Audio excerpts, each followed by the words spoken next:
recruiting. We'll talk about what's going on with both football, basketball, and we'll probably share a few stories from the inside. It's every Saturday morning right here on 93.7 The Ticket. It's the Husker Online radio show from 8 to 9 a.m. This is Lincoln's home for sports talk on the FM dial. Also online at theticketfm.com. On the internet. KNTK FM Firth, 93.7 The Ticket.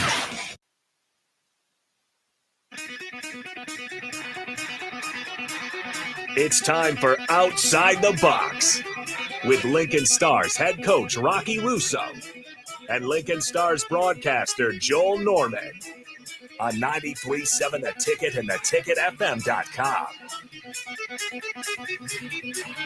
And welcome in. It's another edition of Outside the Box here on 93.7 The Ticket. As always, our show being brought to you by Raising Cane's. I'm Joel Norman, and we're joined by the head coach of the Lincoln Stars, as always, Rocky Russo. Rocky, how are we doing here tonight? Doing good, Joel. How are you? Pretty good. Another show here. Excited to have it once again. A tough weekend for the Stars, though. They lost last Friday, a 6-3 score in that game before falling the next night as well. So a tough road trip, but looking to reset things and a great opportunity this weekend, Rocky, with a couple of home games coming up, but a busy weekend and a busy month in general. The final day of January today, this February is going to be, this is the gauntlet. This feels like a pro schedule coming up for the Stars.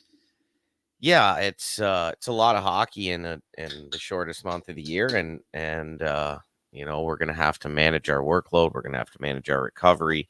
Obviously, we're starting the week or the month off with a 3-game weekend, so you know, it's a challenge that I think is exciting for the guys, and you know, we're gonna have a pretty good idea of where we stand in the conference and in the league at the end of February 2023. Yeah, now, of course, the NBA has issues with load management. We're not going to see that with the Lincoln Stars of this month with a lot of games, but you're right. There are going to be some opportunities in there to kind of, you know, try and get the guys some rest in general. What's your mindset going into a busy month like this because of that? In a way, it's got to be exciting, a lot of opportunities, but that fatigue factor, like we mentioned, it's something that's going to be present either way.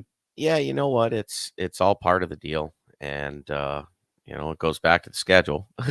Yeah. I wish that in those one game weekends early on in the year that we would have played 2, and we'd probably, you know, you'd only be looking at a normal month of February instead of a couple 3-game weekends and a mid-game week and midweek game and everything else. So, you know, it's good. I'm excited. I'm looking forward to it. It presents a challenge, and you know, we'll have to monitor the way we're practicing, and you know, we'll be doing a lot more video and a lot more stuff on the dry erase board, and maybe some less stuff actually on the ice for practice, because you do need to give the guys some time away from the rink and some time to rest and recover. But that's all part of the process. It's so interesting. You don't see it at many other levels of hockey, 3 days in a row where you're going to have games. I mean, hockey is one of the most, if not the most, physically demanding sports. You know, just the hits you take over the course of a game, the wear and tear is different compared to a lot of other sports.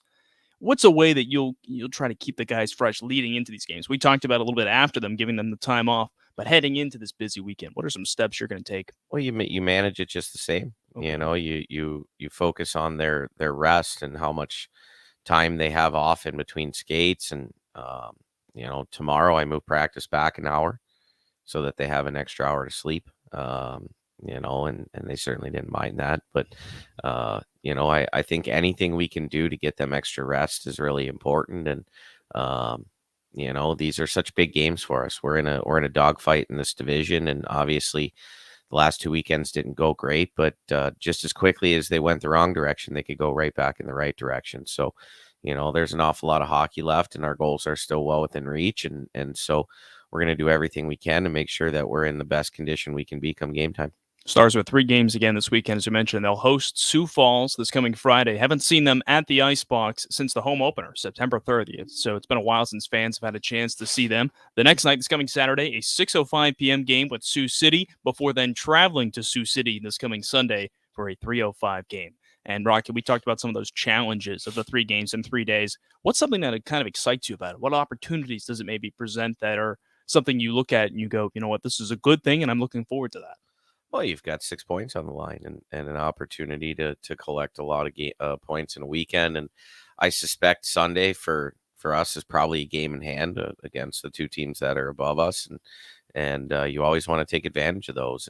And so, when you've got 2 home games, those are certainly exciting and great opportunity for us to collect points, and hopefully we're playing really well heading into Sunday, and we take advantage of that game in hand. But we're obviously not looking forward to Sunday right now. We have a very good opponent on Friday night, and that's our main focus. Only 3 regulation losses at home this season. They're going to keep it right at that number heading into the weekend. First taking on Sioux Falls. It's been a few weeks, actually, since we've seen them. That was beginning of December the last time. And the last time you guys faced them, you were a little bit shorthanded because of the World Junior Championship, World Junior A Challenge. They were dealing with that too.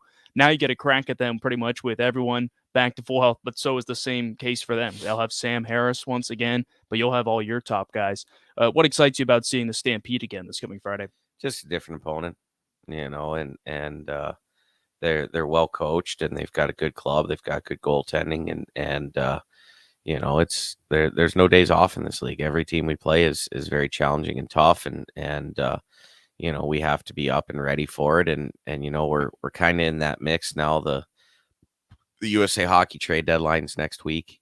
Now there is a separate trade deadline in the USHL, but the parameters on making those moves are a little different. But teams are trying to decide whether they're in it or they're out of it, and the standings are so tight in the Western Conference that even the team sitting in the bottom right now is well within reach of being in a playoff spot with a couple of wins. So you certainly can't take anybody for granted, and I know that there's some trades that are going to be announced in the next 24 to 48 hours that really strengthen a couple teams in our conference. And so, we're going to see where we fall when it comes down to what we want to do with our roster. But, it's a grind every night. And whether we make trades or we don't make trades, we like our team quite a bit. And we've won 20 games with them, and we know that they give us a chance to win every night. And that's all you can ask. I was talking to Waterloo's broadcaster the other day, and he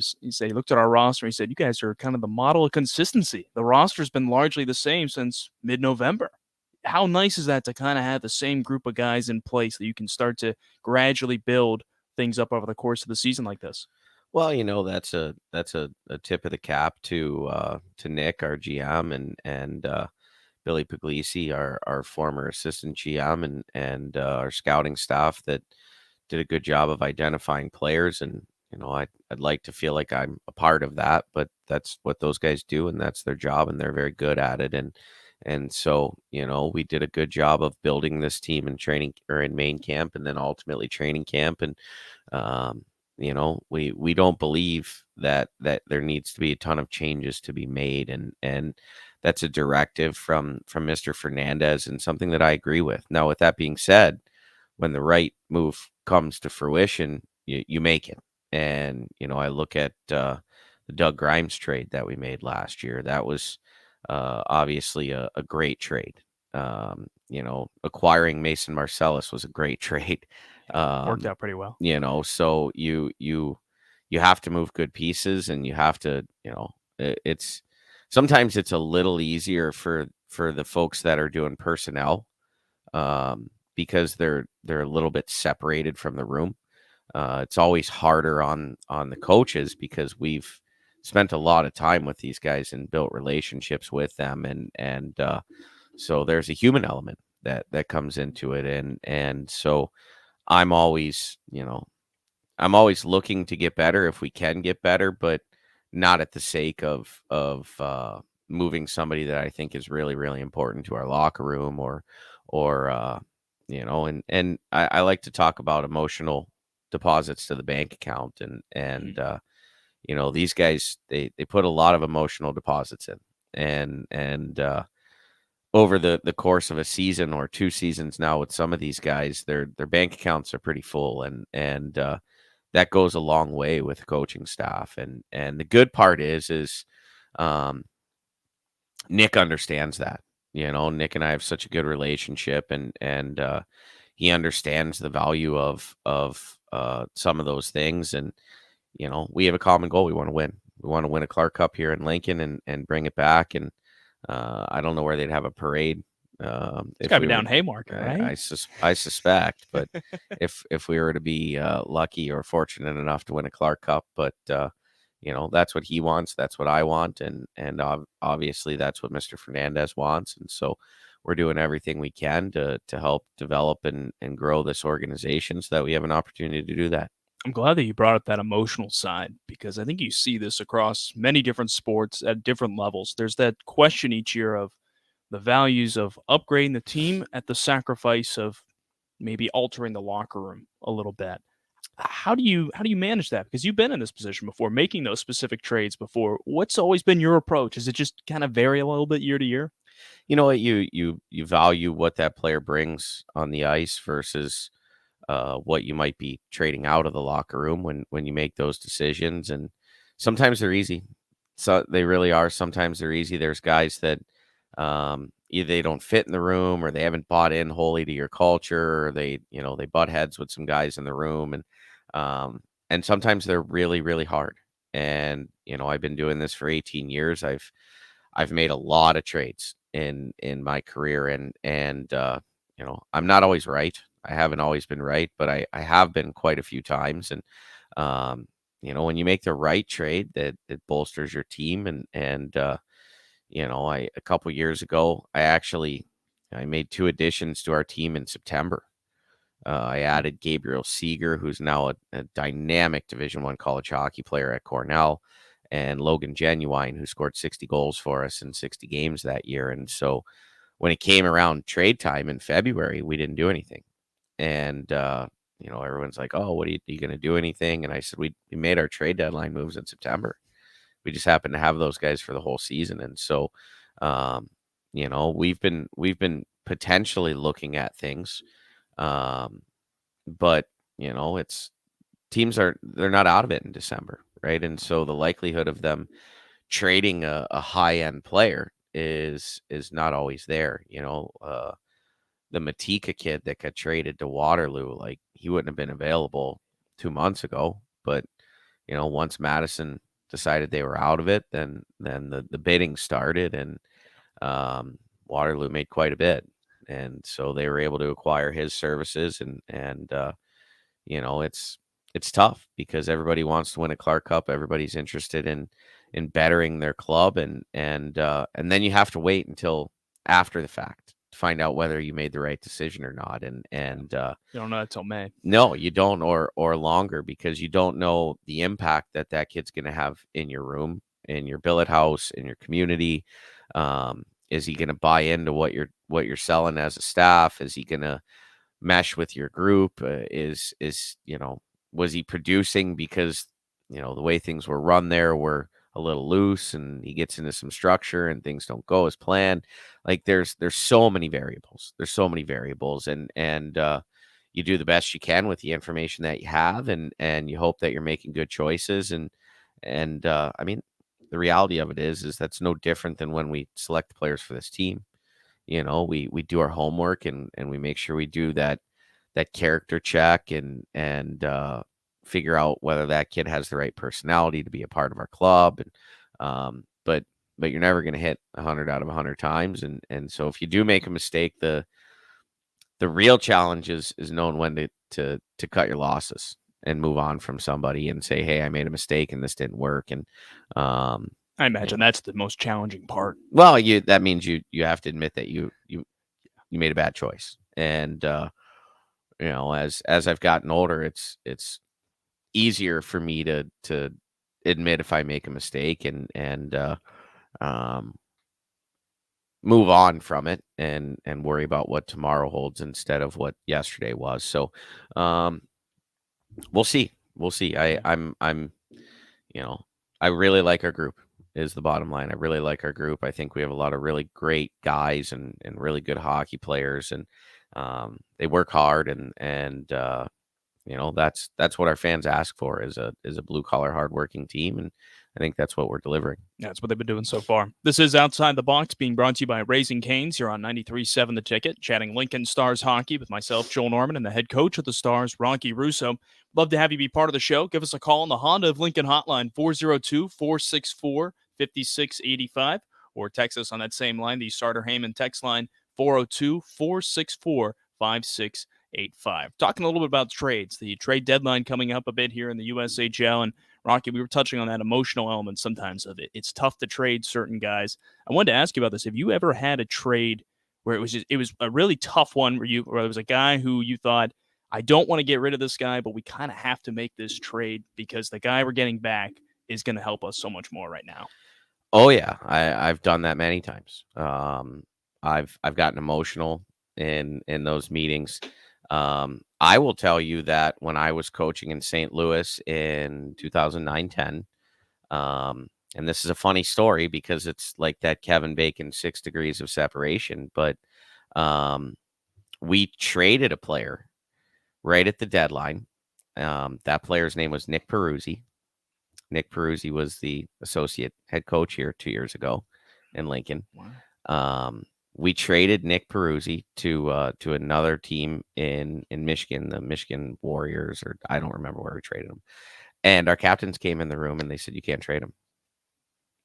They said, "We want him here. He was a 13, 14 forward at the time. He was a young kid, first year junior player, and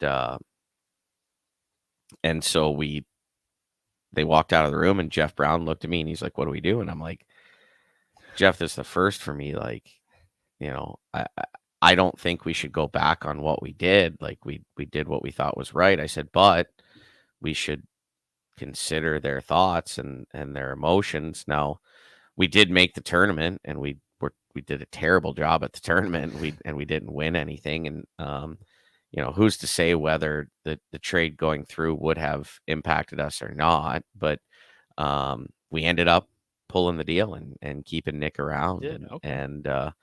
Our captains were very persuasive in their opinion on why they wanted to keep Nick. And Nick's such an awesome guy. Like I was privileged enough to coach him and then got to know him. And it's funny how things work. He started coaching not long after he quit playing, and I was coaching in Philly. And all of a sudden he was the assistant with the North American League team in Philly. We were playing out of the same building. And then he got a job in Youngstown, which is where I was from. And I first started my coaching career. And then he ended up here in Lincoln, and now I'm here in Lincoln. And Small world. I don't know if I'm going to Northern Michigan next. I don't know. That's where he is. We'll see. Obviously I'm kidding, but Yeah. it's just kind of funny how things like that work. Yeah.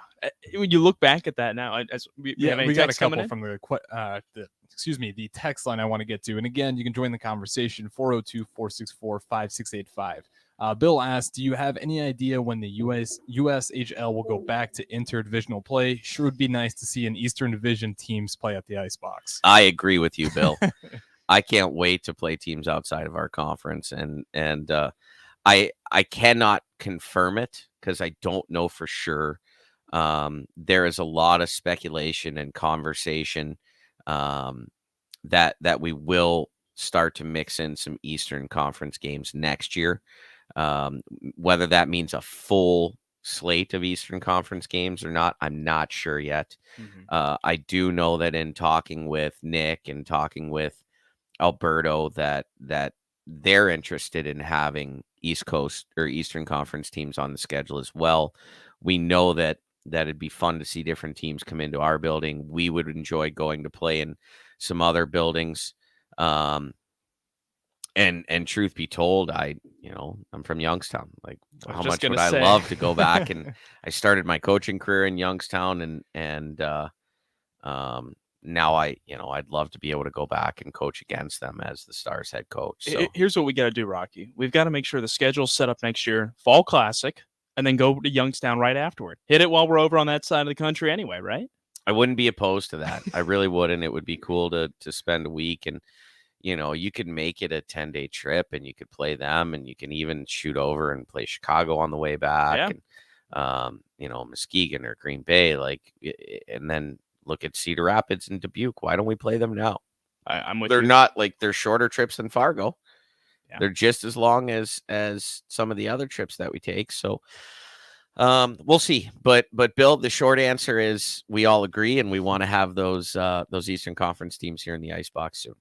And then we do got one more. This one says kind of a random question, Coach, but heard you're a good cook. What's your best dish? I would like to think I'm a good cook. I've heard great stuff. I would say, I made some really good linguine and clams for Christmas. Brought that over to our family friend's house for dinner. But my meatballs and my homemade sauce are my go-to. I mean, I'm an Italian guy, and I inherited that recipe from my dad and my uncles and my grandma, and my meatballs are legit. And I'm not bragging. My meatballs are legit. We're going to sell them at the Icebox then. That's what we need to have as a special. No one's getting that recipe, number one. And number two, I don't have time to cook them every week, but they are fantastic. And that's probably what I'm most proud of. Now, I am really excited that my daughter's got me the attachment for my mixer that I can make the homemade pasta. And so that's on my agenda. My mom's actually flying into town tomorrow with her husband. And so looking forward to having a day, probably Monday, actually, when we're off, of making sauce and meatballs and homemade pasta. And I do need to get the staff over to have their taste of the sauce and meatballs too. So, but yeah, I would say that I'm a decent cook. I come from a family of cooks. My dad and my grandma owned a restaurant when I was a little kid, Russo's Restaurant. And, really cool. My dad was always in the kitchen. He cooked dinner every night that he was there. Obviously, he's a fireman, so every third day he was at the fire station, but he catered on the side and cooked at the church. He started the church fish fry during Lent when we were kids, probably to knock off some tuition because there was 4 of us going to private school. But he's always, he just was always around the kitchen. My grandma was always around the kitchen, and now my uncles are too. And so it's just kind of something that, you learn by watching, and they always enjoyed it so much that now that I've got a family of my own, that's something I really enjoy doing. Now, explain to Stars fans about the story with the meatballs from earlier this season with the jersey auction. Well, if they haven't heard it already.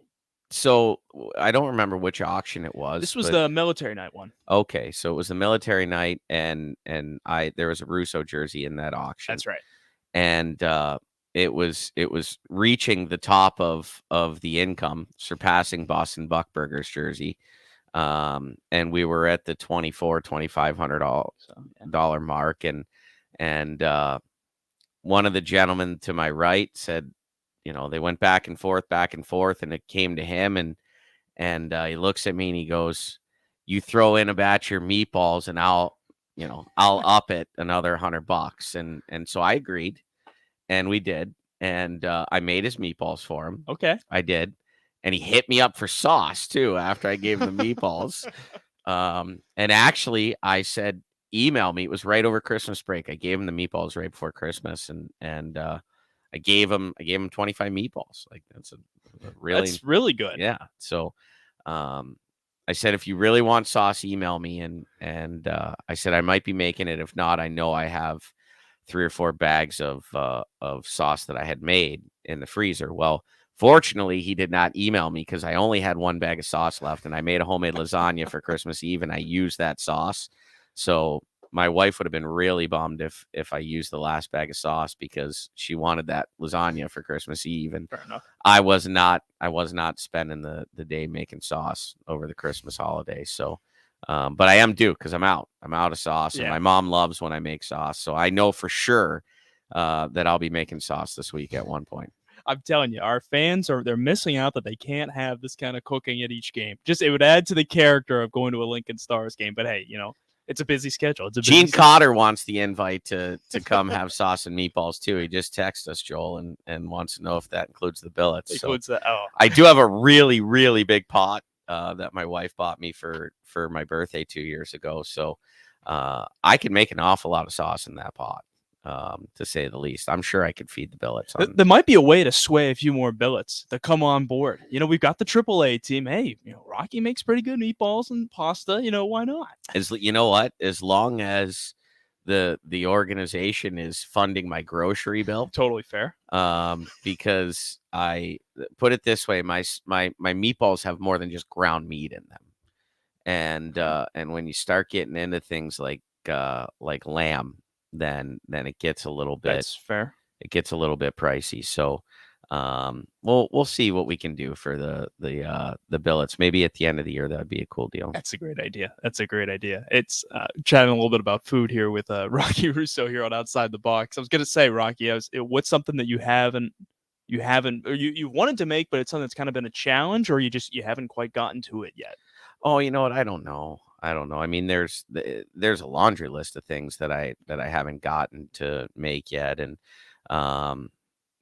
there's the internet has a way of taking the intimidation out of cooking new things. And I sit at night, if I'm not watching video in the garage, if I end up, I'm watching Beat Bobby Flay, or I'm watching Diners, Drive-Ins, and Dives, and my wife laughs at me because I like it's kind of what I enjoy doing. But growing up as a kid, my grandma always had a cooking show on in the house, and so sometimes it's just background noise. Sometimes I'm actually really paying attention to what they're making.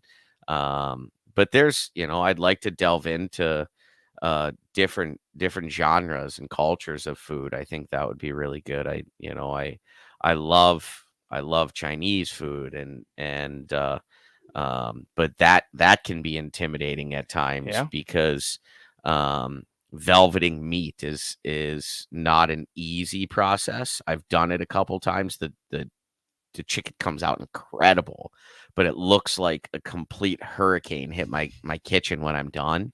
And we had a big kitchen in Amarillo with a huge island, and so we don't have as big of a kitchen here. And I can tell whenever I have one of those nights where I've kind of made a mess in the kitchen, my wife just gives me that look, or she'll say to me, "I love when you cook because the food's so good, but I hate having to clean it up."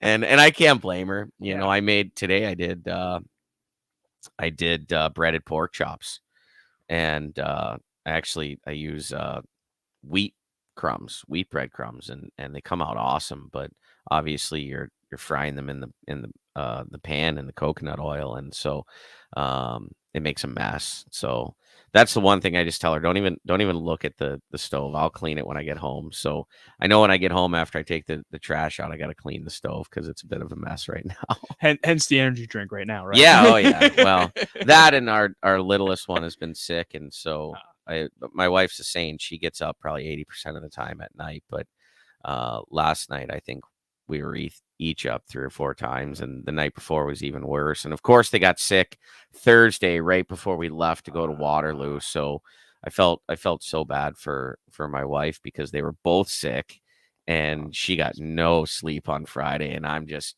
kicked back and relaxing in a hotel. That made at least the bad first period on Friday a little bit easier. It was getting a good night's sleep. Yeah. Well, I'm telling you, Rocky, we got to do a Cooking with Rocky show in the summer when there's no Stars hockey. Maybe at some point here. Yeah, I'm sure we can come up with something. We need some social media content in June and July, right? Oh, yeah. I think fans would enjoy that, too. They probably would want to taste it more than they'd want to watch it. Yeah, oh, yeah. That, too. But anyway, we'll take a quick break here. We'll have more in a moment. Tanner Ludke and Patrick Rafferty will be joining us in just a bit after these messages. This is Outside the Box, brought to you by Raising Cane's on 93.7 The Ticket. If you came across someone struggling with hunger, how would you recognize them? By their clothes, their age, the way they speak? Would you notice a 16-year-old boy who got his first job, not for extra spending money, but to help feed his little sisters? or a mother who's in between jobs and sometimes goes to bed hungry so her kids can have dinner? or a 14-year-old girl who signs up to every after-school activity not to make friends, but just to get something to eat? Or a retiree who fell ill and had to choose between getting medicine or groceries. I am the 1 in 8 Americans who struggle with hunger. People you pass by every day but never knew were hungry. I am hungered in America. Hunger can be hard to recognize. Learn why at IamHungerInAmerica.org. Brought to you by Feeding America, 200 Food Banks Strong, and the Ad Council. As an 18-year-old, I let my mistakes kind of take over my life. I was 0.5 credits away from completing high school, and I didn't do it. 10 years later, at age 28, Jackie finished her high school diploma. When I found out that I was pregnant, I know that I had to do something for myself if I wanted to make her a better person and provide a better life for her.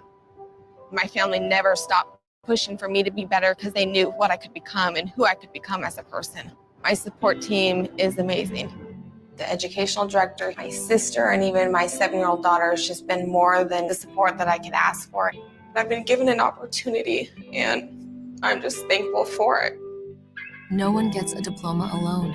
If you're thinking of finishing your high school diploma, you have help. Find free adult education classes near you at finishyourdiploma.org. That's finishyourdiploma.org. Brought to you by the Dollar General Literacy Foundation and the Ad Council. What happens when students come to school every day on time and ready to learn? They improve academically, become more responsible, manage their time well, and learn the value of education. Whether your child is starting preschool or preparing to graduate, family support and a great attitude towards education is important. Help your child come to school every day ready to learn. Make this the best school year yet. Sponsored by the Nebraska State Education Association, aired by the Nebraska Broadcasters Association and this station. I'm Jenny Benson, president of the Nebraska State Education Association.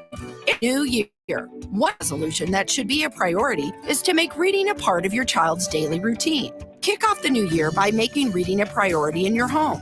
Read to your children. Let them read to you. Make every day an opportunity to sharpen your child's language skills while expanding their vocabulary and knowledge. Sponsored by the Nebraska State Education Association, aired in cooperation with the Nebraska Broadcasters Association and this station. Happy Hour with Nick Sainert and Enrique Alvarez Clary. Why do people hate alternate uniforms? What is the problem with the university or players wanting to have some type of fun? People are like, oh, well, Penn State and Michigan and Alabama, they don't change uniforms. They just go out there and they play football games. That's cool. You can do alternate uniforms and still be a blue blood. It's something that could attract recruits. And yes, I understand. Yeah, it says that is. Winning attracts recruits. That's all you need to do is win and play football. Shut up. Weekdays from 1 to 2 on 93.7 and thetickfm.com. A lot of work goes into making Nebraska, Nebraska. Keeping it green. Helping it thrive. Making it fun. Everything that goes into caring for our outdoors, from waters to wildlife, plays a big role in making Nebraska home. Learn how we help conserve our state's natural resources at outdoornebraska.org. Paid for by Nebraska Game and Parks. Aired with the Nebraska Broadcasters Association and this station.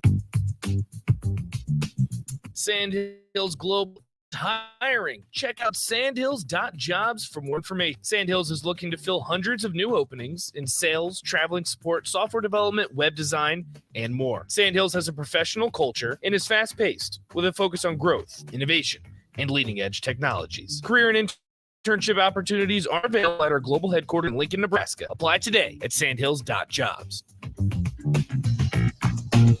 It's time for Outside the Box with Lincoln Stars head coach Rocky Russo and Lincoln Stars broadcaster Joel Norman on 93.7 The Ticket and theticketfm.com.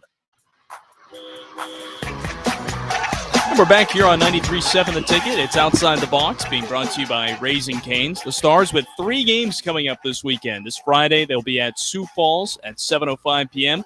I beg your pardon, taking on Sioux Falls here at the Icebox. And then they will host Sioux City on Saturday, 6:05, before then traveling to Sioux City on Sunday, 3:05. So a busy weekend, and we continue the show here with our guests of the evening, Tanner Ludke and Patrick Raftery. Guys, how we doing here tonight? Good. How are you? Pretty good. Thanks for having us on. You getting some rest? And yeah, no problem. I mean, you guys got a busy weekend coming up. What's the mindset like going into it right now? Because this is the grind coming up. This has a real professional feel to it. I feel like this month of February coming up. Oh, yeah, a lot of games coming up, kind of a packed schedule. And it's going to be a big run for us here because obviously the last couple of weekends haven't gone as planned. So it's going to be a real test this weekend and starts Friday. So excited to see what we're made of. Tanner, what this week in practice the last couple of days, what's the message been like for the coaching staff with you guys? You know, it's a tough stretch right now, but, you know, every team goes through one of these at some point. What have the coaches been preaching this week? Yeah, I mean, I think we're finding a lot about ourselves here. Obviously, I think before last weekend we were kind of freaking out a little bit and gripping the sticks too tight, and so kind of the message this week is just kind of let go a little bit and get back to having fun and just enjoying the game. And you guys are looking to do that, as you mentioned, the 3 games coming up. Rocky was talking about it's going to be so important to have that rest in general for you guys, because it's one of those things where you don't even see that at the NHL level, where there's games, 3 consecutive days. How are you guys preparing yourselves so you're able to stay fresh, even though, boy, I imagine by, third period of the second game, you're probably going to start feeling it a little bit. Yeah, I mean, like you said, rest is going to be very important this week. We've been diving into our systems a bit this week and not really, bagging ourselves this week, but, doing what's important to be able to be prepared for this weekend. So we're going to be ready to go mentally and be rested enough to be able to get through the 3 games with as much energy as possible. And I think we're going to be ready to go. Have you guys ever had a previous instance in your playing career where you're able to draw an experience of where you played that many games in a row that you're kind of using to prepare yourself for this weekend? Have you had something like that at any level before? Yeah, my sophomore year of high school in the state tournament, we had 3 in a row. So the third game, obviously, you're pretty tired, but honestly, a little bit easier to motivate yourself though, then, easier, right? But it's a state championship. But no, I mean, honestly, it's just staying mentally in it and just being excited to play. I think it's the biggest thing. Obviously, showing up to the rink and just kind of being eager to play really gets you through it. What about you, Patrick? Any instances you can kind of draw on ahead of this weekend? Yeah, for sure. Back in the youth AAA days, when we go on trips, we were playing 2 games a day for back-to-back days. So that's four games in 2 days, which, I mean, it seems like a lot, but that's like main camp right there. Yeah, but it's a lot of fun. And when you're out there having fun, you don't get as tired. So, I mean, that's kind of the message this weekend too. Just go out there and have fun. So I think we'll get through it fine. How do you guys have fun in a time like this? Obviously, there's frustration, the 4 losses, but it's like you said, if you're not having fun, it's almost like, well, what are you doing then? In a way, why are you doing it? So what are you guys doing to stay upbeat this week, but also locked in?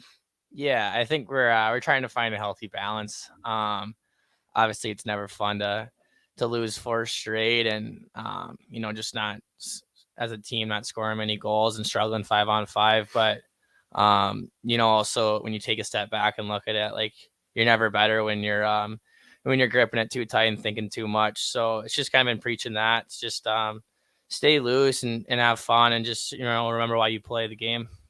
And now, Patrick, I want to dive into this. You got back into the lineup this weekend. You missed, I think it was 3 games with an upper body injury. How nice was that getting back out there despite the results? Yeah, it was definitely tough to watch, especially when we lost a couple games that I was watching. It was kind of frustrating watching it and just wanting to be out there. So it was great to be back.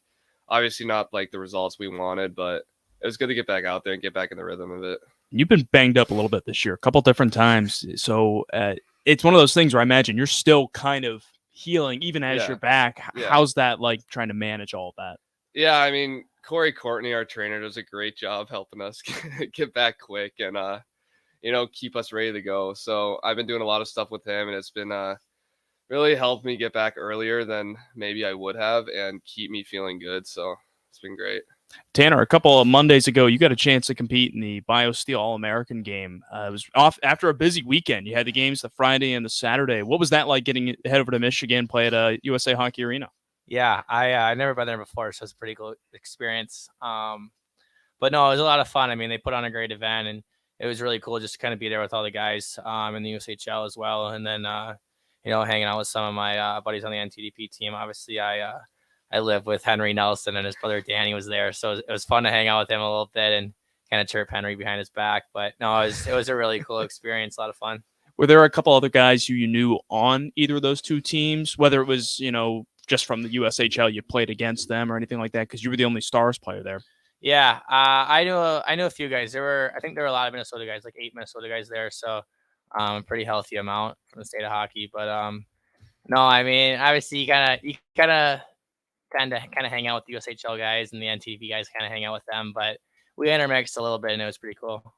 So this past weekend, you guys got a chance to kind of work on the same line together this past Saturday. Rocky juggled some things up a little bit. What was that like working together that night? Because you guys have both not normally worked together on the same line, but as we've seen throughout the season, the line combinations have been very fluid. What was that like getting a chance to skate together? Yeah, anytime you get to play with a special player like T, it's a good opportunity. So, I just knew that I had to feed him the pucks. He's a talented goal scorer, so it was great playing with him. I feel like we had a lot of good shifts out there, buzz shifts, and we got stuff done. We just didn't get on the score sheet, which, if we keep playing together, we hope to find the score sheet more, obviously, but I think it'll come. Tanner, what'd you enjoy about skating with Patrick that day? Yeah, I love skating with Patty. Obviously, he brings so much energy and excitement to the line. He works so hard every shift. Very talented player. It was a different look, obviously, and you kind of get used to playing with the same guys throughout the entire year, and you can kind of fall into this trap of just not always working. I don't want to say working hard, but a little bit like that. And so just to switch it up and get a new look, it was a lot of fun. And I thought we played really well Saturday night. Didn't get the result, but I thought we made a lot of stuff happen. So I think if we just kind of keep playing that way, good things will come. I think anyone who was watching that game, I think the takeaway was that both teams were just playing really well. It was going to be tough to have someone had to come out on top that night. Did you guys, not that you walked away satisfied from that night, but did you walk away going, okay, if we are just able to, kind of cross the T's and dot the I's and improve a little bit from tonight, we're going to be in a pretty good spot? Yeah, there was a lot of good stuff in that game. We obviously need to work on our goal scoring because we created so many chances that we should have had 4 or 5 that night, and we should have came away with 2 points. But, we were doing a lot of good things, and that's kind of where it comes to sticking to the process. Like, if we keep playing that way, we're going to get good results more than bad results. So, if there is a good thing to take away, that's it. And how do you guys work on that kind of stuff? Like it's so easy to say, oh, you got to score more goals. What do you do? Is it different types of shots, going to different places, changing things up? What are some things you guys think about in a case like that? Yeah, I know at least for me, kind of when, there's been a few games where they're not going in the net. It's just kind of getting back to kind of the dirty areas and in front of the net. Normally that first one back isn't always going to be pretty. So it's just kind of trying to score around the net. But no, I think you also got to work on it in practice. That's where, if you don't master that shot in practice, you're not going to have the confidence to shoot in a game. So that's the big thing I work on is just, every chance you get in practice, shooting a score and things like that. What about you, Patrick? What are some things maybe you're trying to do different offensively right now? Yeah, for me, it's big starting in practice. Like, if you're seeing the puck going in practice, it's going to build a lot more confidence going in the games. And it's going to be easier for you to, get yourself in those positions to get the shot off you want if you're, constantly doing it in practice. So that's kind of what I'm focusing on right now to kind of get out of the slump that I'm in. But yeah. Chatting Lincoln Stars hockey here on 93.7 The Ticket. This is Outside the Box, brought to you by Raising Cane's. 3 big games coming up for the Stars this weekend. 7:05 on Friday against Sioux Falls at the Icebox. And then on Saturday, taking on Sioux City at 6:05 before then traveling to play at Sioux City on Sunday. 3 games in 3 days. You can get your tickets for Friday and Saturday's games now. LincolnStars.com. You buy tickets for both games, you can get them for half price too. So $16 for 2 games. So really great value there.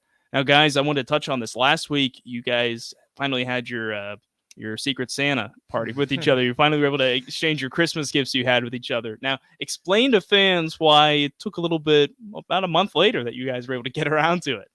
Yeah, we had guys at certain international events, so we kind of wanted everyone to be back to be able to do it, which once everyone was back, we kind of gave it a week or 2 for everyone to get their gifts, and then we got sorted out. So it's a special day. It was fun. I had my gift picked over Christmas. Like I wasn't a slacker. There were a few slackers on the team that just we definitely had guys push it off. And then I had Corey, and so Mace just kibosh Secret Santa one day. He's like, yeah, we're not doing it. So I gave Corey my gift.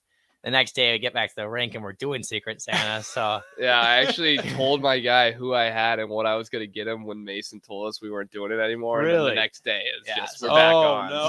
Marcy ruined that. Marcy dropped the ball there. Who'd you have by chance? I had Keaton. Okay, so you told him what you were getting. You gave it to him? No, I had to get him something else, but we were at the mall together shopping for it, so it was kind of a little messy. But that's kind of like the kid going with the parent. Hey, yeah. what do you want? Yeah, exactly. So to speak. That's pretty funny. We'll take a quick break here, and we'll be back with more. This is Outside the Box here on 93.7 The Ticket. Hey guys, this is Lindsay Teal from Nebraska Golf Team. Imagine golfing the best courses in the world: St. Andrews, Pebble Beach, Sun Hills. the best of the best. You can play those courses and more without ever leaving the city of Lincoln at Double Eagle Golf. Double Eagle has the city's best golf simulators, 5 high-quality bays that track ball speed, launch angle, club speed, spin rate, and more to give you the most accurate gameplay. Check it out for yourself year-round. Double Eagle Golf. 5 minutes from downtown at the Kinetic Sports Complex on West O Street. Came to the building for the first time after the shooting. It was crippling, but it had to be preserved. In response to the Pulse nightclub shooting that affected the LGBTQ community, Barbara Poma, owner of Pulse, founded the One Pulse Foundation to honor Pulse victims and survivors. If you're an ally of this community, speak out. There are more of us together than apart. It is the power of love in its rawest form. Join the fight for LGBTQ acceptance. Learn how at lovehasnolabel.com. Brought to you by Love Has No Labels and the Ad Council. Victor deployed for the first time to Afghanistan in 2003. At 4 a.m, my phone rang. They said, "I regret to inform you that your husband was wounded in action." Victor sustained a moderate traumatic brain injury. I was doing school full-time, and I was also then caring for Victor. One of the most important elements of caregiving is taking care of yourself. I just didn't want to forget that I also had goals and that I also had a life. What I did is I challenged Victor to meet me halfway. There are almost 6 million military and veteran caregivers across the nation. We have our own journey, and we can fulfill that journey at the same time that we are helping our loved one. Visit aarp.org/caregiving for a free military veterans guide to navigate your caregiving journey and better care for your loved one and yourself. Brought to you by AARP and the Ad Council. Hey, you got any gum? Yeah, check my backpack. What's this? Oh, that's naloxone. It can reverse an opioid overdose. I decided to always keep it on me after my friend almost died. It saved his life. I'm so sorry. That makes me want to have it with me too. You totally should. Check the pharmacy. It was actually really easy to get, and it's easy to use. I definitely will. Thanks. Paid for by the CDC, sponsored by Nebraska DHHS, aired with the Nebraska Broadcasters Association and this station. The Ticket Water Cooler. What should the expectation be for a team that's gutting half of it, and you're replacing it with guys obviously that you like long-term and some short-term that you think can help right away? But this is a roster flipping. This is something that you would do if you're thinking about 3 or 4 years down the line, and they're building the program, not building the 2023 season. I'd say you'll hopefully see improvement on all 3 sides of the ball, because you're going to have so many new faces, new names, new numbers. It's going to be really fun. Alexa, play 93.7 The Ticket. Okay, playing 93.7 The Ticket. Alexa, turn down the lights. Dimming the light. Alexa, order a pizza, the big one, all the toppings. Are you sure that's a good idea? Alexa. That's a lot of pizza for just one man. Alexa, just do it. Stop judging me, just do it. As you wish. Thanks, Alexa. You're my best friend.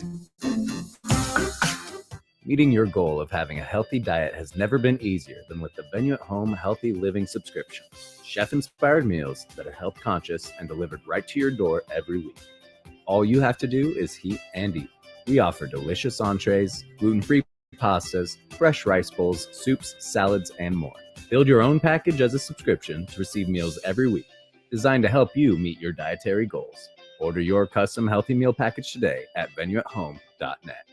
The Ticket Water Cooler. What should the expectation be for a team that's gutting half of it, and you're replacing it with guys obviously that you like long-term and some short-term that you think can help right away? But this is a roster flipping. This is something that you would do if you're thinking about 3 or 4 years down the line, and they're building the program, not building the 2023 season. I would say you'll hopefully see improvement on all 3 sides of the ball, because you're going to have so many new faces, new names, new numbers. It's going to be really fun.